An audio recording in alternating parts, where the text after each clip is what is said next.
Hi, guys. Welcome back to Awakening to Your Story TV, the place to learn, get inspired, and be supported with heart centered solutions for your everyday life. I'm Alicia, and I changed up our routine this week a little bit. I had a video scheduled, and I was getting so many comments about stress, anxiety, and your heart that I decided to change the topic for this week. And we are going to do something that I haven't done in a really long time. We are going to map out your heart and look at 6 places where you really have the power within your heart. And we're going to actually create a map so that you can tangibly see what's going on within your heart space. Now, I have created a blog post that goes with this video, and I put it in the link. I put the link in the description of the video. I'm also going to be reading off some of my notes from the blog post because it's so important that you really get the fundamentals of what is going on within your heart. I used to do this with clients all the time. I used to do free hug Fridays at a coffee shop that I loved, and I would do it with strangers, and they would walk away crying because tears of joy because they could finally figure out and make sense of everything that was going on. So let's make sure that everybody is here that wants to be here. And last week we had a problem with audio, and I think the audio is okay. So I think we're good. All right. I'm super excited. Let's get to the beginning parts of mapping out your heart. All right. So we are actually I'm going to draw what we're going to start with. Oh my goodness, my heart just got a little carried away. It's okay. Okay. So here you are.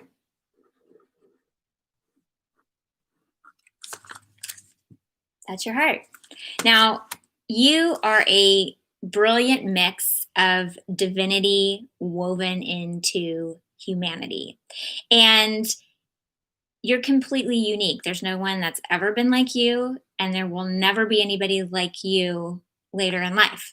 You are a brilliant, miraculous expression of life. And I don't think we pay enough attention to that because it's within that space that we are unique and divine and human and experiencing life in this fundamentally unique way that really helps us identify with that magic within us, right? Now, I also want to make sure you understand that while you're completely unique and an individual, you also are part of the whole. So you are connected to something much bigger and much broader than just you. And you can feel this when you go stand at the banks of the ocean and you feel that expansiveness and it resonates within you and you know you're part of something bigger.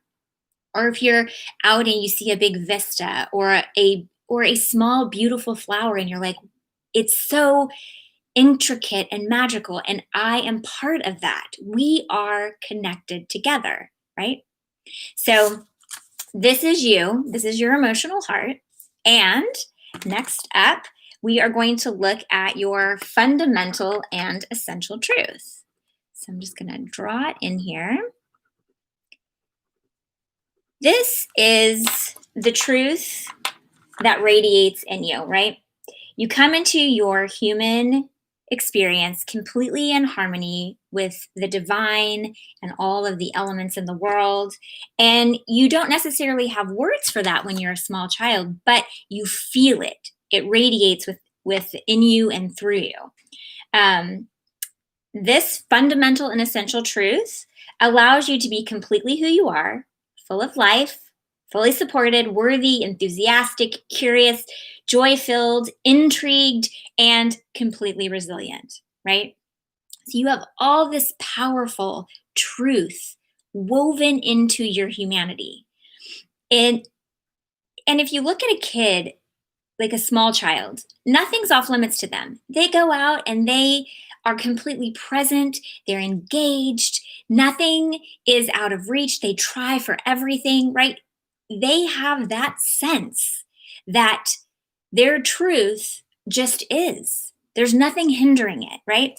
So it goes and spreads out into your experience. Oh, my highlighter is starting to run out. Let's see if we can get this, right? It kind of spreads throughout and radiates through you, right? Nothing's off limits. Now here's the problem. As you live your life, before I go on to the next thing, I wanted to remind you that this essential truth is fundamental to you. Yes, it's brilliant. It's all those things that resonate as the positive and the empowering within you. And I did an entire season of these fundamental truths, season 2, that you can find on my website. And we use them as mantras. I am strong. I am resilient. I am whole. I am healthy. I am worthy. I am loved. I am capable. All those I am mantras that are positive and resonate at that higher vibrational level are part of your essential truth. And if you need a reminder, I did not do it, but I will do it. I will link that second season into this video so that you can go. They're great to listen to in the background. They're real short, they're 5 minutes. I call them 5-minute meditations. And you can just listen to them. You don't even have to be in a meditative state. I have beautiful views of waterfalls and the ocean incorporated in there. They're just there to help you connect back to your essential truth, right? Okay, so the next thing I want to look at are your limiting beliefs. So if we look at this heart map, what I'm going to do is map it out for you. Now, that might be loud, sorry. Here's the thing. We pick up limiting beliefs from other people. They hand them down to us. They don't necessarily mean to. Sometimes they do, but usually they're handing down these limiting beliefs to us through their own fear, limitation, personal experience of limitation. And these limiting beliefs come in through the people that we love, the people that teach us, the people that we witness on a daily basis. And when they come in, they are exactly what they sound like, limiting beliefs. They limit your essential truth. So here's your heart, and you were expanding and where everything was possible. And now you've got all of these tangled beliefs that someone showed you along the way that are technically untrue because they go against your essential truth, right? So I just want to make sure I'm giving you everything. They are adopted. So you start to believe them because they start to feel more real because they're in front of you than the truth. And if you start to adopt them, you start to create a belief system of limitation. And everybody has them. We don't always get that we have them. We don't always pay attention that they're working in the background, but they're there and they are constricting your capacity of heart. So where your heart was once big and expansive, it's now getting smaller and smaller and smaller because of these limiting beliefs. So they sneak in, and before you know it, you're doubting your truth, you're replaying the limitation over and over again, and then you start to believe them as if they're true. Let's see. I want to make sure. So your capacity of heart is the ability to express and engage your truth with the outside world. And with every limiting belief that comes in and sneaks in, it's basically tethering and tying up that capacity, right? So if someone says you can't do that, and it may have started when you were little, but if someone comes in and says you can't do that, your expansive capacity is like, whoa, so big, I can do anything. And then you start to believe, oh, no, I can't do that. Oh, no, somebody else said I can't do that. Oh, no, somebody else said I can't do that. And so that expansive capacity starts to shrink down. And like I said, often we don't even get that those limiting beliefs are sneaking in.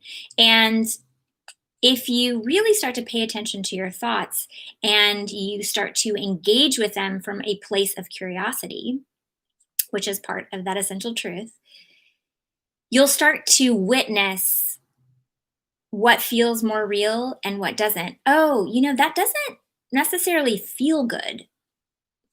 I wonder if that's a limiting belief. I wonder if it's attached to my fear, somebody else's fear, somebody's fear that somebody else handed down to me.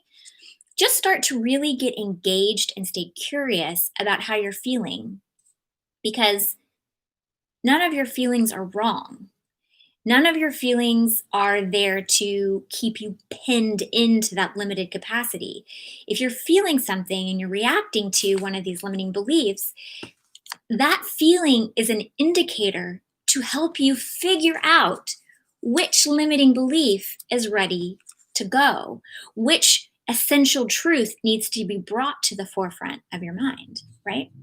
Okay, so that leads us to number 4, which is the mind. Now, you've got 3 really important factors in your mind. Get the right colored pen.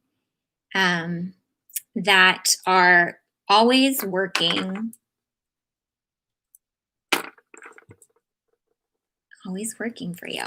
Okay, so I just marked them here. It's important to understand that your brain is a tool for your humanity. I know that a lot of times it feels like the thoughts that we're thinking actually have power over us. The feelings that we're feeling because of those thoughts have power over us. But that's actually not a higher perspective. The truth is that your brain and your mind is a tool for your divinity and your humanity. I know, it's crazy. It's a completely different shift in perspective, but hang with me. It's important to know that you get to control your thoughts. You have the power to do that. You have the power to choose and engage your imagination. You have the power to choose and engage what you're thinking about and where it's coming from.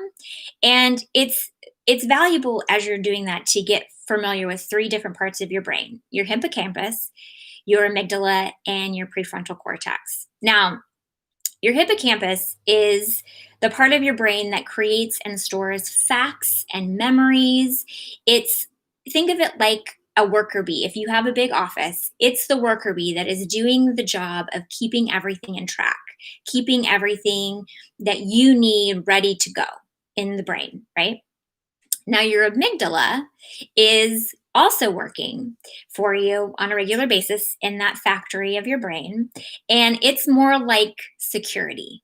Okay, it is there to protect you. The amygdala filters negative emotion and it helps you survive. It's known as the fight, flight, or freeze part of your brain, and it's also linked to those limiting beliefs, because those limiting beliefs are usually something negative, right? So it gets filtered through that amygdala. Now, the prefrontal cortex is the boss. So you've got the worker and the security, and you've got the boss who actually runs the show. Your prefrontal cortex is what makes all the decisions. It's your higher level thinking. It's your imagination. It's your creativity. It's focus and the higher functioning of your brain, it's linked to all that essential truth. And it really does have the power to affect every other part of your brain, right? So that prefrontal cortex is your ability to find solution oriented experiences, right? It's your ability to engage with a situation with possibility, with understanding, with the insight to see the big picture, right? So those three parts of your brains are always working, and they're always communicating with your emotional heart. It's a relationship between the two. It's 12 inches, right? 12 inches from your brain to your emotional heart, right? So I want you to know that when negative emotions come in and affect the amygdala, it works that fight, flight, or freeze part of your brain to make sure that you're safe.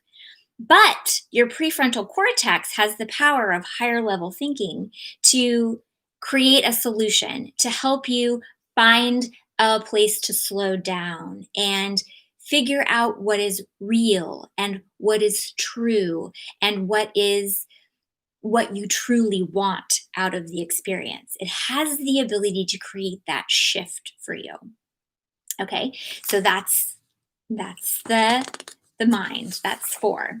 Now, the mind and the heart, as they're communicating together, they create patterns of thinking. So you can have a pattern of thought that meets up with your limiting belief, or you can have a pattern of thought that meets up with your essential truth, right? And we've all been there. We know what that feels like. We know what it feels like to have that amygdala, that security guard just, and it puts you in a spiral and it keeps you focused on all the negative, right? And you can have a pattern of thinking that focuses on your essential truth and gratitude and all that's right and all that's good, right? So your patterns of thinking are established often without you even being conscious that they're established, which is why I feel like it's so valuable to have an optimism practice, which I will also link that video into the description of this video. Building an optimism practice for yourself really helps you train your mind because remember, your brain is a tool. And just like any other tool, if you're not utilizing it, if you're not training it, it can't do its job, right? To the most effective way that you want it to. So, everything in your experience that you're having or co-creating into reality is a byproduct of a pattern of thought that you've created. And I really want to make sure that you understand that you can choose your patterns of thought. They are not something that can only run amok in your mind. You absolutely have the power to focus them, to engage with them differently, to help them gift you insight and give you what you want instead of what you're experiencing. So if you're experiencing something negative, those patterns of thought are 100% within your power to change, right? So when you feel an activated pattern of thought from your amygdala, limiting beliefs, fear have been stuck in a loop, it keeps you focused out here on that limiting belief, right? When you've activated a pattern of thought from the prefrontal cortex, you are set on a solution oriented journey back to your truth, right? So even if you've started here, you can re engage with your essential truth, but that's got to be your prefrontal cortex working in your favor. Okay, so I want to give you an analogy that I use all the time, and I've talked to a lot of people that will help you in the midst of limiting belief thought process, wanting to change it over to your essential truth thought process, right? Okay, so I want you to picture a sandy dune, right? and there's grass growing up all over the dune. And you've walked down a path to the beach many, many times. That's your thought process. So your thought process is that path from the instance of a situation to the completion of the thought. Now, if it's based in a limiting belief, it's going to take you to a beach that's filled with jellyfish. It's filled with jellyfish. You can barely walk on the sand. It's filled with jellyfish. Everything is uncomfortable. There's sharks in the water. There's no shade. It's a painful, painful experience. This is where the stress, the anxiety, all of those things that keep you feeling anxious and in a state of worry or struggle, right, are based on thought processes that lead you to that jellyfish beach, right? So you've got a pattern of thinking that is stemming from a limiting belief, and it keeps you in a cycle of belief that the struggle is yours. It's real. It has to be there.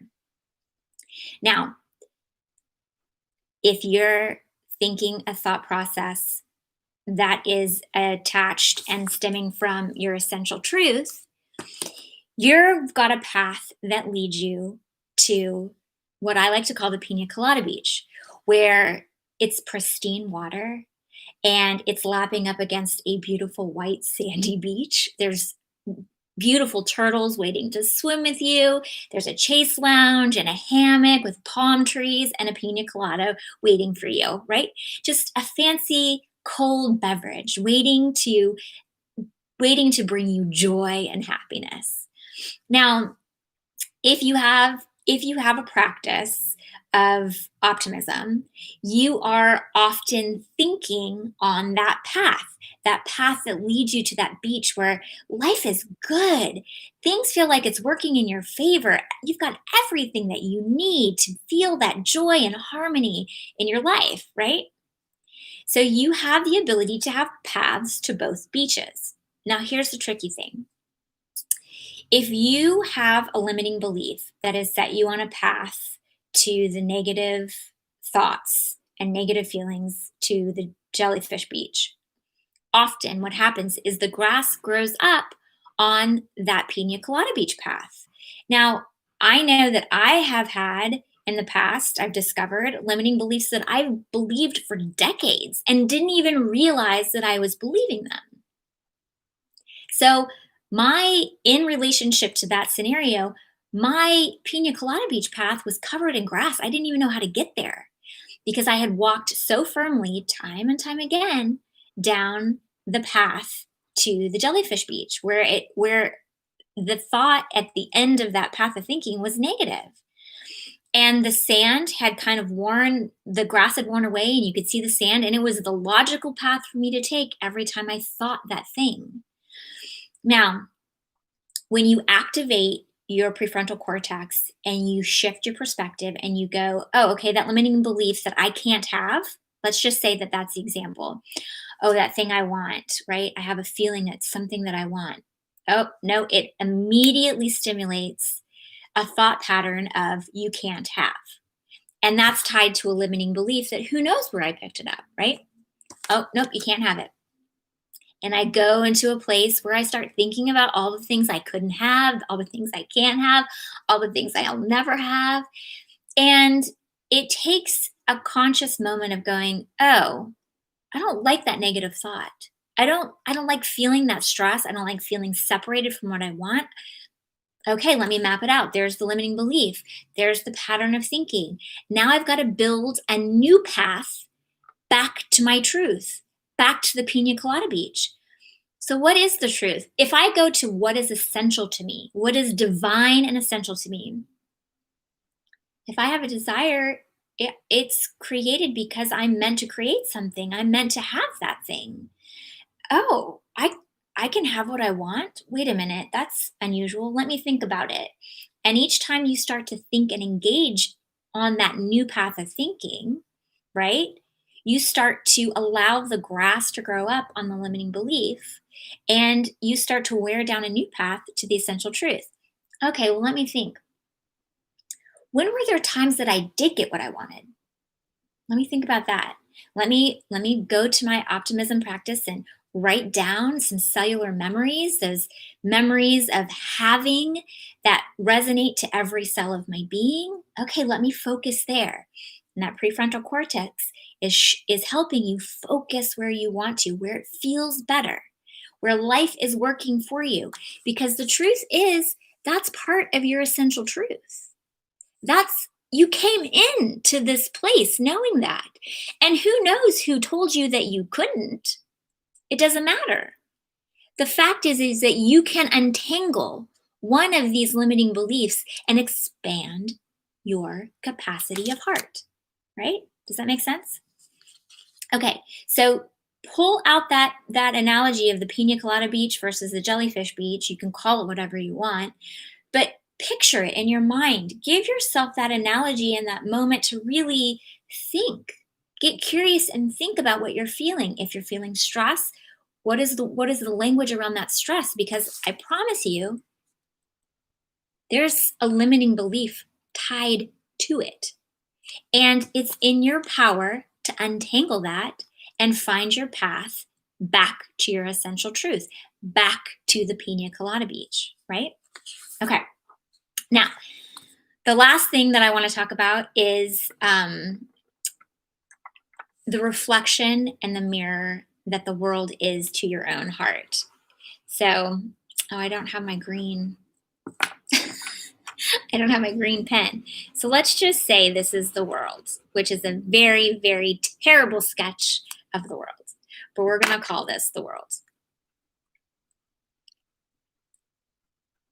This is the world out here. This is your siblings engaging with you. This is your parents engaging with you. This is your situations at school engaging with you. This is, if you're married, your partner engaging with you, or you have a boyfriend, whatever it is. This represents the world around you. This is every circumstance that you come up to in your life experience, right? So, the world around you is a mirror that reflects back to you what's in your own heart. And sometimes it reflects back that brilliant, magical parts of your essential truth. And sometimes it reflects back to you these limiting beliefs.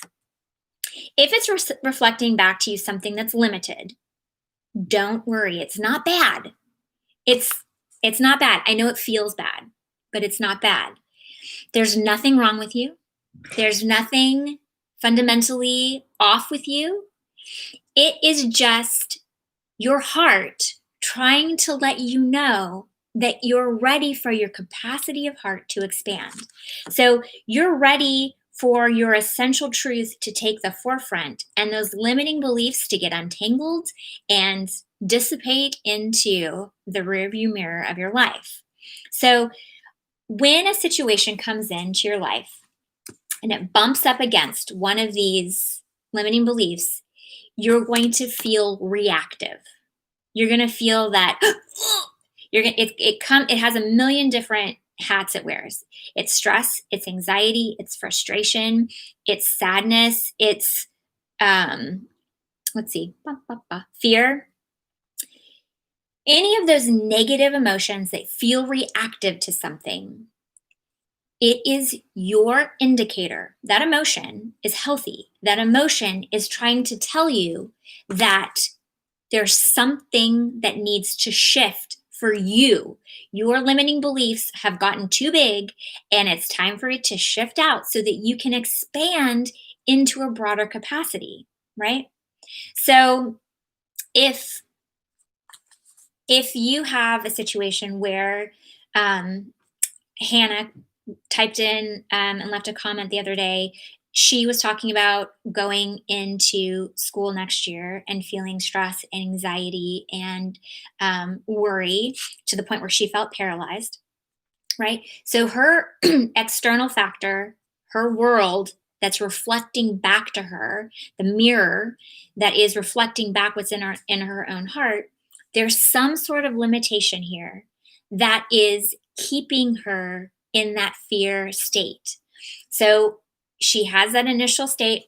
Her her amygdala is on fire, ready to protect her, and she can't stop thinking about it. She has a pattern of thinking of stress and anxiety, right? So it's up to her to step in and go, okay, really, everything's okay. I have got to figure out the language around the limiting belief. I've got to understand that my prefrontal cortex can find a solution oriented path forward for me where I am completely supported, loved, protected. I have the ability to be fully who I am. I'm worthy. I am able to have joy and enthusiasm, right? So the reflection that you are having, that reaction that you're having to the external thing in your life, it's not there to keep you stuck in a pain driven cycle of thinking.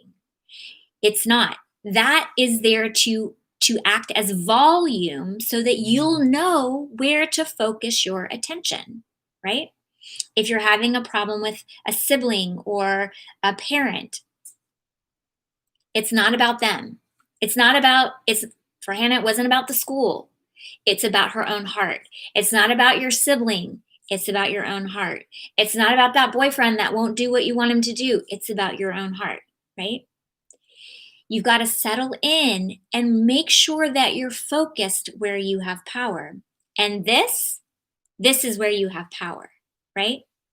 This is where you start to map out what's going on in your heart and what's going on externally in the world around you, right?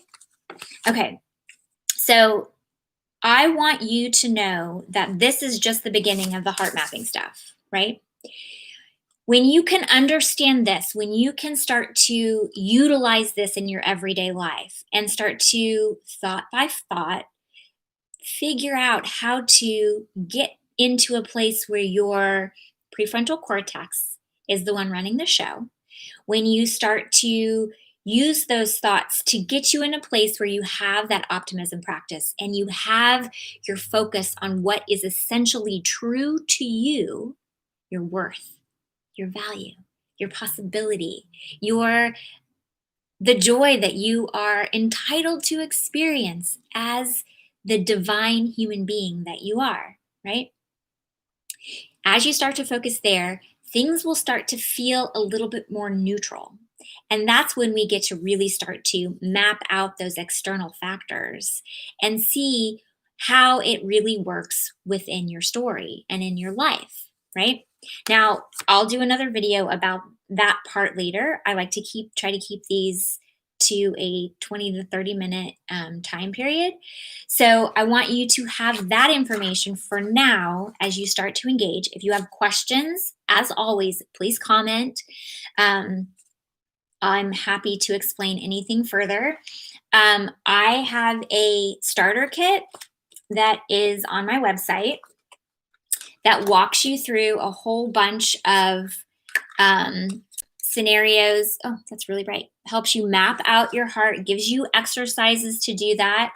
And I put it out for free. I put it on sale for $0 until the end of January 2021. And we'll see how it goes from there. I want you to have all the tools that you can to help you feel better in your life, to help you find those heart centered solutions for those problems that are ailing you and nagging at you, right? Okay, so that is the step one for the heart map today. I want you to know that I'm holding you in such a deep place of love, and I am here to help you in any way that I can.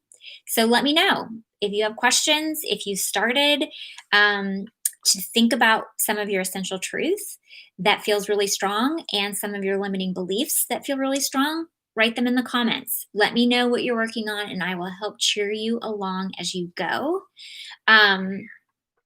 I'm so grateful that you're you, and I want you to live the best, um, most joyful as possible life that you can. And if I can help you get there, I'm happy to do that. So until next week, know that I'm holding a place of like deep, deep love for you.